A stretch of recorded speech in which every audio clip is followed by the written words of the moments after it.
Valérie Fouillé, chargée ressources humaines du groupe Delarte. Nicolas Wagner, chargé d'action culturelle, référent accessibilité à la direction de la communication et des publics au sein de l'établissement public du Parc et de la Grande Halle de la Villette. Et enfin, Jean-Marc Thibault, responsable des espaces verts de la ville de Meudon. Alors, honneur aux dames, on va commencer par faire parler Valérie Fouillé. Je vous laisse la parole. Okay. Dites-nous ce que vous faites au sein du groupe Delarte avec des personnes souffrant de troubles psychiques. Ok, donc bonjour à tous. Donc je suis ravie d'être là, vraiment. Alors pour parler des restaurants Delarte, pour être honnête avec vous, en fait, on n'a pas de politique handicap à proprement parler au sein de nos restaurants. Par contre, il y a une valeur qui est très forte chez nous, c'est la diversité, qu'on essaie de promouvoir au sein de nos entreprises et de nos restaurants. Et dans ce cadre-là, en fait, on a commencé à mener des actions avec des ESAT pour intégrer en fait des collaborateurs en situation de handicap dans nos restaurants. Ça s'est fait en fait par le plus simple des hasards, puisque très souvent ce sont des contacts qui sont établis lors de salons de recrutement ou en tout cas d'événements comme ça liés à l'emploi. Et il se trouve que lors de ces échanges, on rencontre des collaborateurs, des tuteurs des AT à qui on présente l'entreprise, nos métiers, notre manière de fonctionner, nos attentes.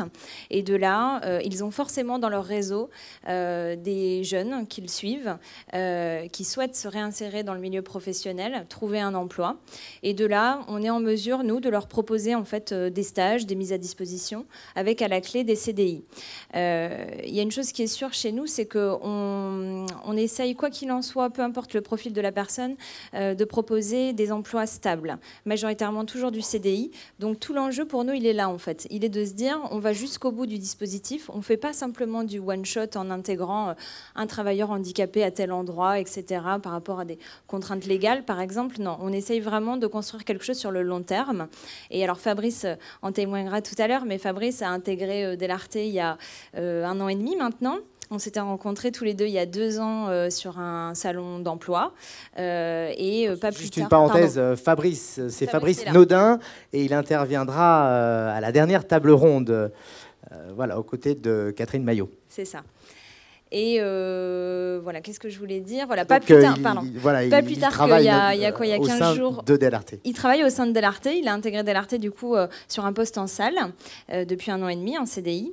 Et tout l'intérêt pour nous de travailler avec des ESAT, c'est qu'il y a un suivi en fait derrière. Ça ne se limite pas simplement à la rencontre d'un jeune, l'insertion dans son poste et terminé, ça y est, il est placé, si je puis dire, même si je n'aime pas trop ce terme. Tout l'intérêt, c'est que derrière, il y a un suivi avec Katia, donc sa tutrice, qui, il y a 3 semaines, 1 mois, était encore présente au restaurant, voilà, pour faire un point, ce qui permet en fait vraiment de construire une relation sur le long terme. C'est ce qu'on veut, c'est ce que les AD veulent, c'est ce que le jeune veut la plupart du temps. Donc voilà, donc je suis là pour parler de ça. Parmi les enjeux, vous m'avez cité faire tomber les barrières. Quand on s'est eu au téléphone. Oui. Faire tomber les barrières. Parce qu'en fait, comme je vous disais, on n'a pas, nous, de politique handicap à proprement parler. Donc, vis-à-vis de nos managers et de nos directeurs de restaurants, quand on leur parle de handicap, ça peut être compliqué. On est dans des restaurants, dans des environnements où ça bouge, il faut être debout, il y a des contraintes, etc. Donc, tout de suite, le handicap peut faire peur. L'idée, en fait, aujourd'hui, pour nous, c'est d'avoir un discours de la preuve. Donc, à travers des exemples comme Fabrice, qui, comme je vous dis, voilà, n'ont été déclenchés par simple hasard, c'est de se dire, voilà ce qui a été fait dans le restaurant de Montparnasse avec l'arrivée de Fabrice. Est-ce que dans les autres restaurants, on ne peut pas essayer de faire la même chose? Et petit à petit, on développe un contrat, un deuxième, un troisième, et puis aujourd'hui, on a une 15aine de travailleurs handicapés dans nos restaurants. Merci.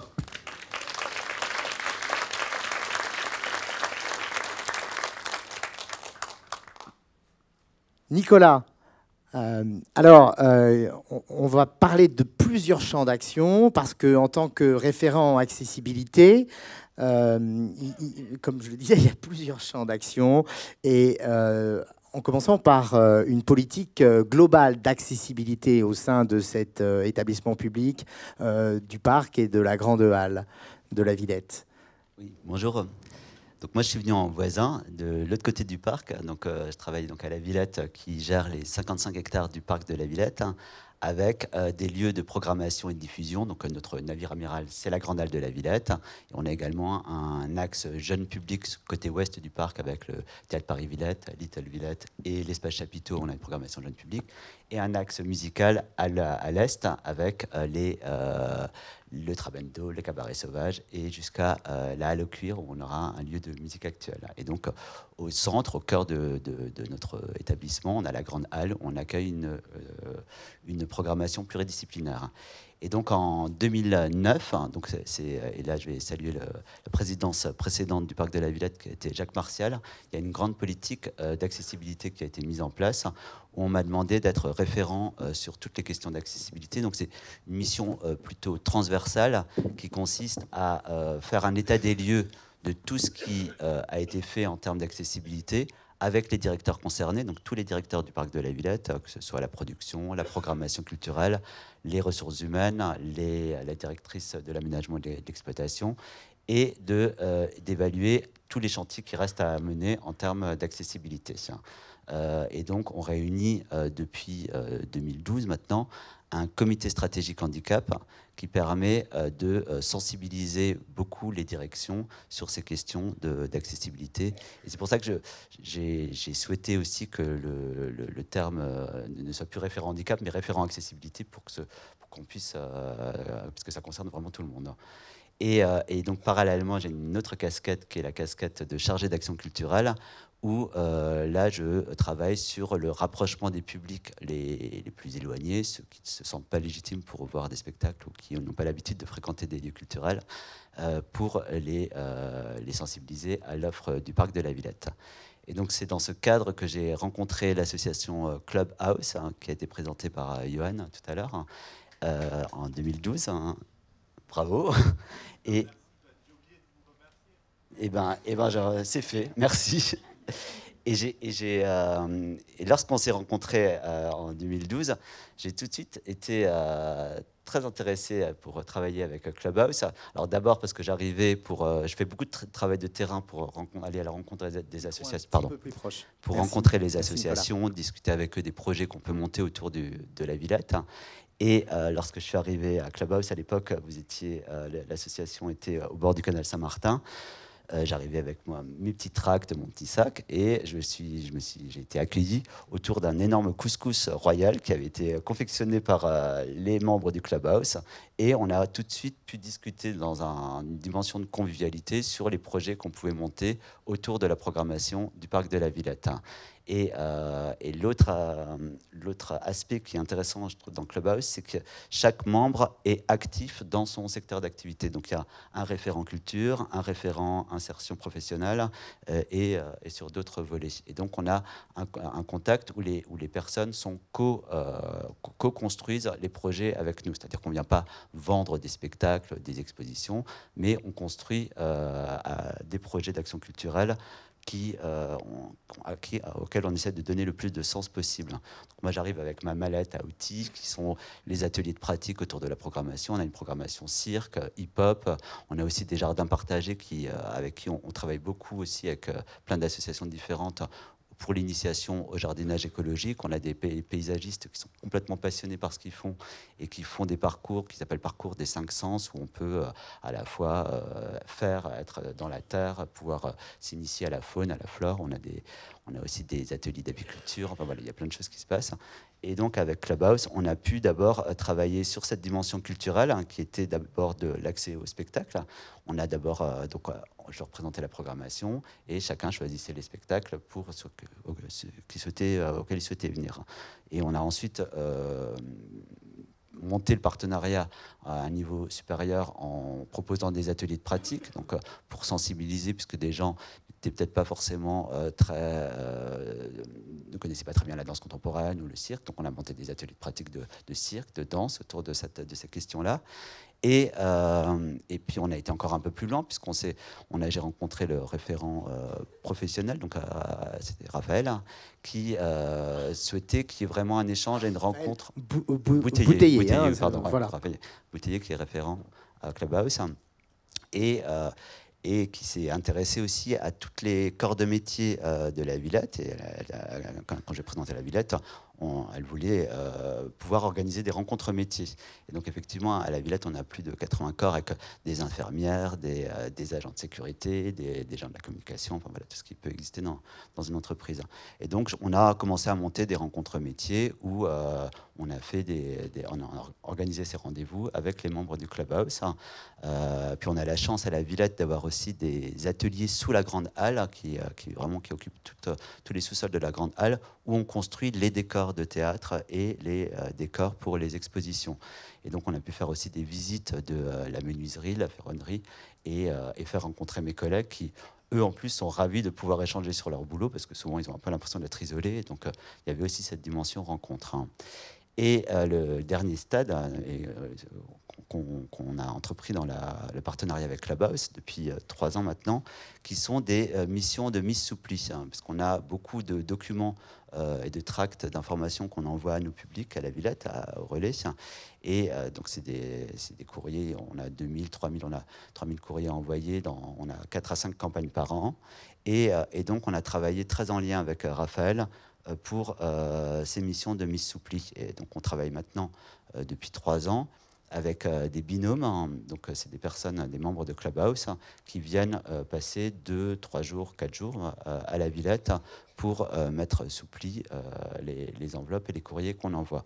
Et ça, c'est un travail qu'on a fait de manière en collaboration très proche, c'est-à-dire que Raphaël est très aidante, accompagne beaucoup les personnes, c'est-à-dire qu'elle fait une visite des locaux avant l'émission. On présente toute l'équipe pour que les personnes, quand elles viennent faire leur mission, ne soient pas perdues et soient dans un environnement qu'elles connaissent déjà un peu, et travaillent donc sur ces missions de mise sous pli. Comment sont constitués les binômes ? Alors, les binômes, on a un peu tâtonné au départ, et maintenant, avec Raphaël, enfin c'est Raphaël qui décide qui va travailler. On travaille avec quelqu'un, un ancien, quelqu'un qui a déjà fait ses missions, et une nouvelle personne qui ne connaissait pas ce type de mission, et donc il y a une complémentarité qui fait que ça permet d'avoir des binômes complémentaires et efficaces. Ce sont des missions qui ont quelle durée en moyenne ? Alors, les missions, les campagnes de mailing s'étalent sur 4 jours. Mais on s'est rendu compte aussi que comme c'est un travail qui est quand même très répétitif, très fastidieux, c'est-à-dire qu'on a une enveloppe où il faut mettre un courrier, un tract. Au bout de 2 jours, on fait des missions de 2 jours, et donc on constitue 2 binômes qui viennent sur 4 jours. Pour éviter, parce qu'il y a une vraie fatigue à la fin de la 2e journée. C'est un dispositif qui dure maintenant depuis combien de temps ? Alors, le partenariat a été mis en place en 2013, donc voilà, ça va faire 4 ans maintenant, et qui fonctionne, et on essaie maintenant de voir comment on peut le développer, puisqu'on a aussi des missions de vestiaire, notamment les soirs de spectacle, et voir, on est en train de regarder si on peut aussi intervenir à ce niveau-là. Et aujourd'hui, vous avez eu à peu près combien de participants pendant ces 5-6 années ? J'ai pas compté, enfin, mais on accueille une vingtaine de personnes par an. Donc, d'accord, c'est 20 personnes par an à peu près. 20 personnes. Est-ce qu'il y en a qui reviennent ? Alors, certains reviennent, mais Raphaël veille aussi à ce qu'il y ait, que ça puisse profiter à des personnes différentes. Mais on a effectivement des personnes qui reviennent. Et pour moi, ça a vraiment du sens aussi dans ma mission de chargé d'action culturelle, puisqu'on associe vraiment les membres de Clubhouse au processus de programmation de la Villette. C'est-à-dire qu'ils mettent en cours dans des enveloppes des tracts sur des spectacles, et ensuite on invite les personnes qui ont participé à ces missions aux avant-premières, au spectacle, et donc dans la salle, on leur montre que, voilà, que les personnes qui sont là, c'est aussi grâce au travail qu'ils ont pu accomplir. Et ça nous paraît cohérent et avoir du sens. Est-ce qu'il y a des précautions à prendre, des aménagements, enfin, est-ce que vous faites attention à des choses en particulier ? Alors après, c'est une question de bon sens, c'est-à-dire qu'on essaie de recevoir les personnes le mieux possible, mais ça de façon générale, comme le public. Alors effectivement, il nous est arrivé quelques difficultés, alors notamment une fois où moi j'évalue avec les missions précédentes le temps qu'il faut pour mettre sous pli, par exemple, 2000 enveloppes, donc j'évalue à 2 jours. Et là, on a travaillé avec Christian et Isabelle, et j'ai eu un problème d'enveloppe, un truc très bête que j'ai pas du tout évalué, qu'on avait des enveloppes, on n'avait plus des enveloppes de grand format, mais des enveloppes de petit format. Et donc il fallait en plus que les personnes plient le courrier pour que ça puisse rentrer dans les petites enveloppes. Sauf que moi j'ai pas tenu compte de ce temps-là, et donc je leur ai dit voilà, en 2 jours normalement c'est possible de mettre 2000 enveloppes, fermer 2000 enveloppes. Et je me suis rendu compte au bout du 2e jour qu'il y avait voilà, ils commençaient à mal le vivre parce qu'ils étaient en train de voir qu'ils n'arrivaient pas à finir la mission. Et en fait, je me suis tout à fait rendu compte que j'aurais dit que j'étais complètement responsable et qu'il n'y avait aucun souci et qu'il fallait. Et voilà, ils étaient là 2 jours et pas pour les 2000 enveloppes, et que j'avais fait une erreur à ce niveau-là. Donc, il faut effectivement voilà, veiller à préciser vraiment les choses clairement et à faire attention à des choses qui peuvent parfois mal se passer. Mais comme dans tout management et dans toute gestion d'équipe. Merci. Jean-Marc Thibault, vous êtes donc responsable des espaces verts de la ville de Meudon. Oui. Pouvez-vous nous parler de votre activité, comment les choses se passent Alors bonjour à tous. Donc je vais présenter un peu la ville de Meudon, donc qui se trouve dans le département du 92, donc ville de 45 000 habitants, une superficie de 49 hectares d'espace vert. Donc nous sommes 30 jardiniers sectorisés en 5 équipes, avec un responsable et un référent. Donc nous faisons aussi appel à des stagiaires qui sont dans le cursus professionnel. Et donc, il y a 4 ans, nous avons commencé un partenariat avec les Advives de Châtenay-Malabry, avec Monsieur Leral, qui est ici présent dans la salle, pour justement travailler avec ces personnes-là. Donc, ça s'est passé tout simplement. Monsieur Leral m'a contacté. J'ai rencontré donc la première personne qui était en réinsertion. Donc, on a commencé par une période de 15 jours. Donc moi j'ai reçu cette personne avec Monsieur Leral pour un peu m'apercevoir un peu du comportement et de son savoir-faire, de son savoir-être. Et par la suite, j'ai pu analyser avec qui je pouvais la mettre, avec quel manager j'allais la mettre. Par la suite, ça s'est très bien passé. Et donc depuis 4 ans, nous en prenons régulièrement avec des personnes qui sont très très professionnelles. Et nous avons même entrepris de travailler maintenant en détachement à partir de cette année. Nous avons réussi à avoir une ligne de crédit pour avoir des personnes à plus long terme. Donc voilà.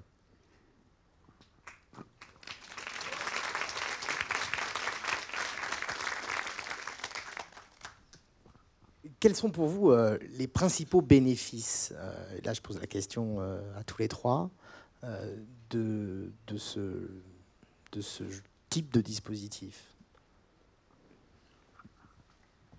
Il y en a beaucoup, mais je pense que le plus important à souligner, c'est ce que je disais tout à l'heure, c'est vraiment le suivi et l'accompagnement qu'il y a des jeunes en situation de handicap dans nos restaurants.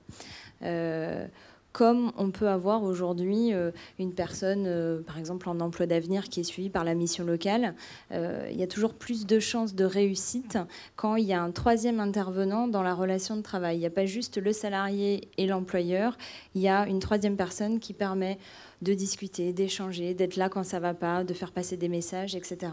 Et ça, c'est le vrai point positif, je pense, des dispositifs qu'on met en place avec les ESAT aujourd'hui, pour nous. Quels sont pour vous les bénéfices pour l'entreprise, pour Delarte, pour éventuellement les autres salariés? Après, en fait, nous, dans nos restaurants, on a, on va dire, en moyenne entre 15 et 20 collaborateurs. Je le disais tout à l'heure, la diversité fait partie de nos restaurants. On a des collaborateurs de toute origine, tout type de profil. On est sur des métiers accessibles à tous, ce qui nous permet d'avoir vraiment un panel de candidats très très large. Donc ça va dans le sens en fait de ce qu'ils vivent dans le quotidien de leur travail et de la vie en équipe. Donc voilà, donc c'est un élément en plus qui va apporter une expérience différente, des problématiques différentes, un soutien différent. Enfin voilà, c'est une richesse globale tout ça en fait. C'est pas juste, comme je le disais tout à l'heure, c'est pas juste un travailleur handicapé, c'est une équipe complète qui se constitue de profils très variés. Nicolas ? Oui, c'est surtout la rencontre aussi. C'est-à-dire qu'on travaille beaucoup en vase clos à la médiation culturelle. Et le fait d'accueillir des nouvelles équipes, des membres de Clubhouse, ça permet aussi d'avoir un échange sur les parcours de chacun et de pouvoir rencontrer des personnes qui sont un peu extérieures à notre travail. Ça permet aussi, je pense, de lever des appréhensions. Parce que c'est vrai qu'en interne, ces missions de mise sous pli, on veut d'abord qu'elles soient efficaces. Et lorsqu'on a commencé le partenariat avec Clubhouse, il pouvait y avoir des réticences par méconnaissance ou parce qu'on pensait que ce serait peut-être moins efficace, etc. Et le fait d'accueillir ces équipes au sein de notre service montre qu'il y a absolument, ça se passe vraiment bien en termes d'efficacité et de rencontres. Et puis, on a aussi des échanges plus personnels parce qu'on a la chance à la Villette d'être dans des bureaux qui sont au cœur des jardins. Et donc, on est entouré d'espaces verts. Et au moment des pauses, pause café, pause cigarette, on est dans les jardins et ça permet aussi d'avoir un échange un peu plus personnel. Et notamment, Nicolas, qui a travaillé avec nous l'année dernière, fait de la musique et donc nous a transmis aussi ce qu'il faisait en termes de musique. J'ai pu le communiquer au programmateur de la Villette pour lui faire entendre ce qui était fait. Donc il y a aussi cet échange qui va dans les deux sens.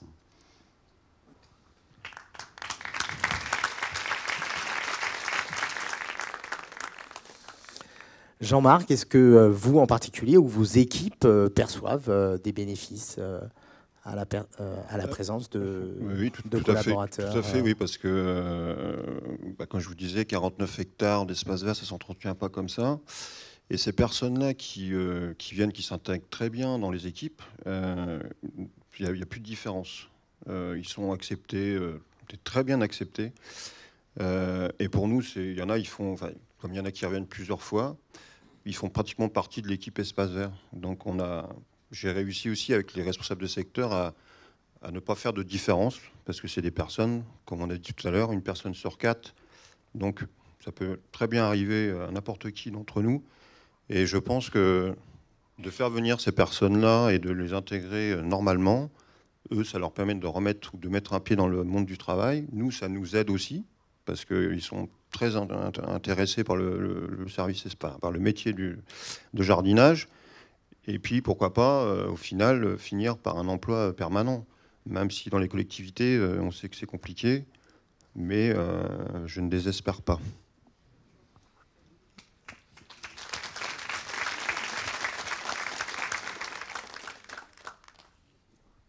Quels sont les enseignements que vous voudriez apporter, souligner, y compris éventuellement des choses que, d'après vous, il faudrait améliorer?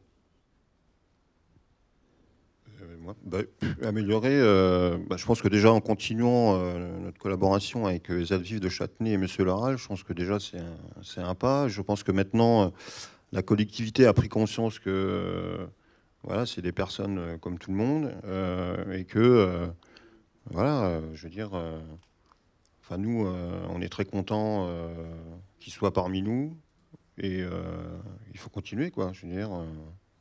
Et même nous, au niveau des équipes, il n'y a plus d'écart, je veux dire, il n'y a pas de différence, quoi, je veux dire, ils viennent, c'est comme des stagiaires. Des fois, ils sont même meilleurs que des stagiaires qui sont dans le milieu professionnel, quoi, donc voilà. Moi, c'est plus vaincre les... c'est pas forcément pas pas des appréhensions au sein des équipes de la Villette, mais chacun est dans son cœur d'activité. Je pense par exemple à la programmation du parc de la Villette. Ils programment et ce qui est central, c'est les artistes et c'est pas forcément voilà. Et donc nous, ce qui m'a permis cette expérience, c'est de pouvoir la faire partager à l'ensemble de la direction et de montrer qu'on est un établissement public et donc qu'on s'adresse à tout le monde et qu'on n'a pas que du public qui a des pratiques culturelles ou des salariés qui sont voilà. C'est quelque chose qui est beaucoup plus large. Et donc moi, ce qui m'a beaucoup aidé aussi, c'est de monter ces comités stratégiques, donc comité stratégique handicap, avec toutes les directions, où, et ça a commencé avec ClubOps, c'est de pouvoir faire intervenir des personnes extérieures qui peuvent témoigner justement et peut-être un peu casser les représentations que peuvent avoir les personnels de la Villette et permettre que les choses se passent maintenant plutôt bien, même très bien. Et nous, les enseignements, on va continuer, parce que pour le coup, ça marche bien. Donc voilà, au-delà de ça, au-delà de poursuivre les partenariats existants, on va essayer d'en développer des nouveaux pour pouvoir avoir un maillage un petit peu plus conséquent sur toute la France, pourquoi pas. Mais la problématique à laquelle on peut être confronté, c'est que ce lien entre les ESAT et les entreprises est peu connu. Moi, je l'ai découvert vraiment par hasard, en fait. Là, en l'occurrence, pour Fabrice, à l'occasion d'un salon, ça se fait en fait toujours de manière très spontanée. Et c'est dommage parce que moi, j'aimerais qu'en tant qu'entreprise, on vienne nous solliciter beaucoup plus pour mener ce type d'action, pour présenter les partenaires locaux, pour mettre en place des stages et construire des vrais partenariats, au même titre qu'aujourd'hui, une entreprise a un partenariat avec son pôle emploi ou l'école du coin. Je pense qu'il faut avoir un ESAT à côté qui pourra nous apporter des candidats et des collaborateurs fiables et qui s'inscriveront sur du long terme avec nous. Voilà. Donc il y a vraiment, je pense, quelque chose à faire, en tout cas sur la communication et essayer de rapprocher les entreprises et les ESAT. Voilà. Et autres partenaires, bien sûr.